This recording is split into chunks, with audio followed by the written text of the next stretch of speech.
যুক্তরাষ্ট্র ইরান উত্তেজনায় মধ্যস্থতার প্রস্তাব দেবে তুরস্ক। ইমরান খানকে হাসপাতালে নেওয়া হয়েছিল যে অসুখের কথা জানাল সরকার। যুদ্ধ শুরু করলে নিয়ন্ত্রণ করতে পারবেন না, ট্রাম্প ইরানের হুঁশিয়ারি। বঙ্গোপসাগরে যৌথ নৌ মহড়া করবে ভারত রাশিয়া। জাতিসংঘের কার্যালয় গুঁড়িয়ে দিল ইসরায়েল, 11 দেশের নিন্দা। যুক্তরাষ্ট্র ও ইরানের মধ্যে ক্রমবর্ধমান উত্তেজনা প্রশমনে মধ্যস্থতার প্রস্তাব দেবে তুরস্ক। শুক্রবার ইরানের পররাষ্ট্রমন্ত্রী আব্বাস আরাগচির আঙ্কারা সফরের সময় এই প্রস্তাব দেওয়া হবে। এএফপি জানায় তুরস্কের পররাষ্ট্রমন্ত্রী হাকান ফিদান আরাগচিকে জানাবেন, আঙ্কারা সংলাপের মাধ্যমে যুক্তরাষ্ট্র ইরান উত্তেজনা নিরসনে ভূমিকা রাখতে প্রস্তুত। একই সঙ্গে তুরস্ক ইরানের বিরুদ্ধে যে কোনো সামরিক হামলার বিরোধিতা করবে বলে জানানো হবে। এই কূটনৈতিক উদ্যোগ এমন সময় আসছে যখন মার্কিন প্রেসিডেন্ট ডোনাল্ড ট্রাম্প ইরানে সামরিক হামলার হুমকি দিয়েছেন এবং ইতোমধ্যে একটি মার্কিন নৌবহর মধ্যপ্রাচ্যে পৌঁছেছে। হাকান ফিদান আল জাজিরাকে বলেছেন, যুক্তরাষ্ট্র যদি ইরানে হামলা চালায় তা হবে একটি ভুল সিদ্ধান্ত, কারণ ইরান পারমাণবিক ইস্যুতে আবার আলোচনায় বসতে প্রস্তুত। তুরস্ক জানিয়েছে ইরানের পারমাণবিক কর্মসূচি নিয়ে শান্তিপূর্ণ সমাধানে তারা সহায়তা দিতে চায়। পাকিস্তানের সাবেক প্রধানমন্ত্রী ও পিটিআই প্রতিষ্ঠাতা ইমরান খানকে চোখের চিকিৎসার জন্য Pakistan institute of medical sciences PIMS হাসপাতালে নেওয়া হয়েছিল। দেশটির ফেডারেল তথ্য ও সম্প্রচার মন্ত্রী আতাউল্লাহ তারার এ তথ্য নিশ্চিত করেছেন। এক টেলিভিশন সাক্ষাৎকারে তিনি জানান, আদিয়ালা কারাগারে চক্ষু বিশেষজ্ঞদের প্রাথমিক পরীক্ষার পর উন্নত চিকিৎসার জন্য ইমরান খানকে পিমসে নেওয়ার পরামর্শ দেওয়া হয়। সেই অনুযায়ী শনিবার রাতে তাকে হাসপাতালে নেওয়া হয় এবং লিখিত সম্মতির পর প্রায় 20 মিনিটের একটি সামান্য চিকিৎসা প্রক্রিয়া সম্পন্ন করা হয়।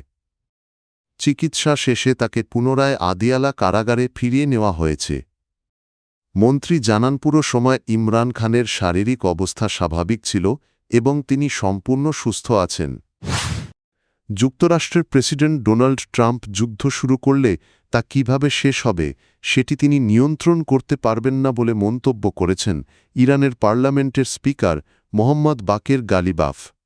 সিএনএনকে দেওয়া এক সাক্ষাৎকারে গালিবাফ বলেন, ইরান আলোচনায় বসতে প্রস্তুত, তবে কোনো বলপ্রয়োগ বা চাপিয়ে দেওয়া সংলাপে তেহরান অংশ নেবে না। তার ভাষায়, আমরা আলোচনার পক্ষে, কিন্তু মার্কিন প্রেসিডেন্ট যে ধরনের সংলাপ চান সেটিকে প্রকৃত আলোচনা বলা যায় না। তিনি অভিযোগ করেন, ওয়াশিংটন শক্তি প্রদর্শনের মাধ্যমে কূটনীতিকে দুর্বল করছে। এমনকি ইরানের সঙ্গে ষষ্ঠ দফা আলোচনার ঠিক আগেই যুক্তরাষ্ট্র আলোচনার পরিবেশে বোমা ফেলেছে বলেও মন্তব্য করেন তিনি। গালিবাফ স্পষ্ট করে বলেন, ইরানি জনগণের অর্থনৈতিক অধিকার নিশ্চিত না হলে কোনো আলোচনা হবে না। তিনি সতর্ক করেন, সামরিক চাপের মধ্যে চালানো সংলাপ শুধু উত্তেজনাই বাড়াবে। এ বছরের ফেব্রুয়ারিতে বঙ্গোপসাগরে ভারত ও রাশিয়া যৌথ নৌ মহড়া চালাবে।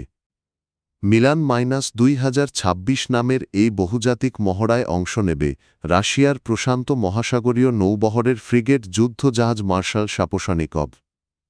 রাশিয়ান সংবাদ সংস্থা তাস জানায়, উত্তর বঙ্গোপসাগরে অনুষ্ঠিতব্য এই মহড়ায় অংশ নিতে জাহাজটি ইতোমধ্যে ওমানের মাস্ট বন্দর ত্যাগ করে মিশনের উদ্দেশ্যে যাত্রা শুরু করেছে। মহড়ার অংশ হিসেবে 18 থেকে 25 ফেব্রুয়ারি পর্যন্ত রুশ যুদ্ধ জাহাজটি ভারতের বিশাখাপত্তনম বন্দরে অবস্থান করবে।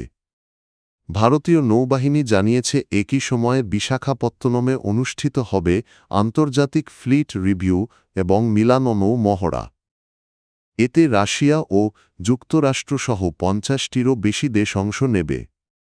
2 বছর পরপর আয়োজিত এই মহড়ার মাধ্যমে ভারতীয় নৌবাহিনী আঞ্চলিক ও বৈশ্বিক সামুদ্রিক সহযোগিতা আরও জোরদার করতে চায়। সব মিলিয়ে বঙ্গোপসাগরে এই যৌথ মহড়া দক্ষিণ এশিয়ার সামরিক কৌশলগত প্রেক্ষাপটে নতুন গুরুত্ব পাচ্ছে। ফিলিস্তিনি শরণার্থীদের জন্য জাতিসংঘের সংস্থা ইউএনআরডব্লিউ এর পূর্ব জেরুজালেম সদর দপ্তর গুঁড়িয়ে দিয়েছে ইসরায়েল। এ ঘটনায় যুক্তরাজ্য, ফ্রান্স ও কানাডাসহ ১১ দেশ তীব্র নিন্দা জানিয়েছে। আল জাজিরা জানায় এক যৌথ বিবৃতিতে এসব দেশের পররাষ্ট্রমন্ত্রীরা ঘটনাটিকে অভূতপূর্ব হামলা বলে আখ্যা দিয়েছেন। তারা ইসরায়েলকে ইউএনআরডব্লিউ-এর স্থাপনায় ধ্বংসযজ্ঞ বন্ধের আহ্বান জানিয়েছে। গাজা যুদ্ধের প্রেক্ষাপটে ইসরায়েল ইউএনআরডব্লিউ-এর ওপর চাপ বাড়িয়েছে। কোনো প্রমাণ ছাড়াই সংস্থাটির সঙ্গে হামাসের সম্পৃক্ততার অভিযোগ তুলেছে ইসরায়েল। তবে জাতিসংঘ এ অভিযোগ সরাসরি প্রত্যাখ্যান করেছে। মানবিক সংস্থাগুলো বলছে, যুদ্ধবিধ্বস্ত গাজায় খাদ্যচিকিৎসা ও ত্রাণ সহায়তা পৌঁছাতে ইউএনআরডব্লিউ-ই সবচেয়ে কার্যকর সংস্থা। এর আগে ইসরায়েলি পার্লামেন্ট আইন পাশ করে নিজেদের নিয়ন্ত্রিত এলাকায় ইউএনআরডব্লিউ-এর কার্যক্রম নিষিদ্ধ করে।